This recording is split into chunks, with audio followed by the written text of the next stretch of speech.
이 글은 덴마크로 입양된 요아킴 베르그 씨가 썼습니다. 저는 1976년 8월 3일에 태어났고 같은 해 10월 31일 덴마크 코펜하겐 공항에 도착했습니다.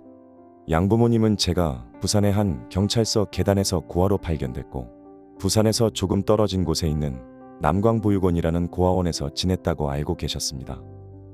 덴마크에 도착했을 때 저는 손목에 작은 팔찌를 차고 있었는데 그 팔찌에는 제 한국 이름 김영식이 적혀 있었습니다. 부모님은 제가 덴마크에 왔을 때 몸무게가 3.7kg 밖에 나가지 않았다고 말씀하셨습니다. 생후 3개월 된 아이치고는 몸무게가 많이 나가지 않았죠. 하지만 얼마 지나지 않아 저는 과체중에 가까운 몸무게에 이중턱과 통통한 볼살을 갖게 되었습니다. 덴마크에 도착했을 때 저는 왜 그렇게 영양실조 상태였을까요? 양부모님은 남광보육원에서 먹을 것이 부족해 입양 대상 아이들은 음식을 많이 받지 못한다고 들었습니다. 이제 46살이 된 저는 내가 어디에서 왔는지, 친부모가 왜 아기를 길거리에 버려야 했는지 모르는 정체성의 위기 속에서 살았습니다. 어머니는 생모가 저를 키울 돈이 없었기 때문에 저를 입양 보내 인생의 두 번째 기회를 주셨다고 생각한다고 말씀하셨습니다. 저희 가족 모두는 덴마크 입양 기관에서 들려준 이야기를 믿었습니다. 덴마크에서 저는 제철공 교육을 받았고 이후 해양 엔지니어로 일하고 있습니다. 한 번은 업무차 부산에 갔다가 시내를 산책하던 중에 경찰서 앞에 멈춰서서 사진을 몇 장 찍었습니다. 어쩌면 이곳이 생모가 저를 놓아두고 간 경찰서일지도 모른다는 생각이 들었기 때문입니다. 입양인들은 인생의 시작부터 트라우마를 안고 살아갑니다. 친부모의 상실은 우리에게 깊은 상처를 남깁니다.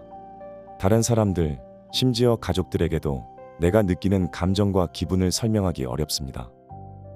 성인이 되어 연애를 시작했을 때 저는 애착 형성에 큰 문제가 있었습니다. 또 상실을 경험하는 것이 엄청나게 두려웠기 때문에 무의식적으로 여자친구를 멀리했습니다. 33살이 되어서야 여자친구와 안정적인 관계를 유지할 수 있었고 그녀와 결혼했습니다. 결혼은 제게 안정감을 주었고 시간이 지나면서 입양인으로서 느끼는 감정을 직면할 용기를 주었습니다. 아내는 제게 한국에서 온 다른 입양인들과 연락해보라고 권했고 동료 입양인들과 시간을 보내면서 내 자신에 더 가까워졌다고 느꼈습니다. 2020년 저는 입양 정보를 더 얻기 위해 한국사회봉사회에 연락했습니다. 의사인 양아버지가 1986년 한국을 방문했을 때 한국사회봉사회는 아버지에게 제 친부모에 대한 정보가 없다고 했었습니다.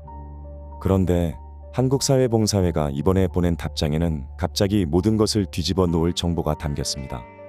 제가 부산에서 태어나지 않았고 남광보육원에 가본 적도 없다는 것이었습니다. 서울에서 남편과 사별한 35살 여성이 제 친생모라고 밝혔습니다. 어머니는 교제하던 남성과의 사이에서 저를 임신했는데 이 남성은 임신 사실을 알자 떠났습니다. 입양기관은 제가 조산원에서 태어났고 조산사가 저를 입양기관으로 데려왔다고 합니다. 제 세상은 멈춰버렸습니다. 정말로 누군가가 내 생모에 대한 정보를 가지고 있었다는 것이 가능할까요? 그 후 서류와 신상 정보를 요청하기 위해 입양기관과 여러 차례 이메일을 주고받았습니다. 입양이 합법적으로 이루어지기 위해 필요한 서류 중 하나는 친생부모의 동의서입니다. 입양기관은 이 동의서를 실제로 가지고 있다고 주장하지만 이를 보여주기를 거부하고 있습니다. 입양기관은 입양인이 이 문서에 접근할 권리가 없다고 합니다. 저는 생모와 가족들과 너무나도 재회하고 싶습니다.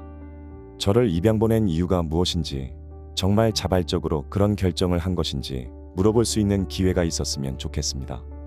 생물학적 혈연 관계가 그다지 중요하지 않다고 생각하는 사람들이 있다는 것을 알고 있습니다.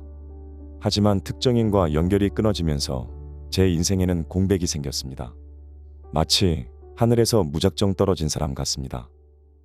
저는 덴마크에서 자랄지 한국에서 자랄지 선택할 수 있다면 어느 쪽을 택하겠느냐는 질문을 자주 받습니다. 생모와 함께 자라는 것을 선택했을 거라는 것이 바로 저의 대답입니다. 입양은 반드시 다른 모든 방법이 시도되고 난 이후에 남은 마지막 선택이어야 합니다.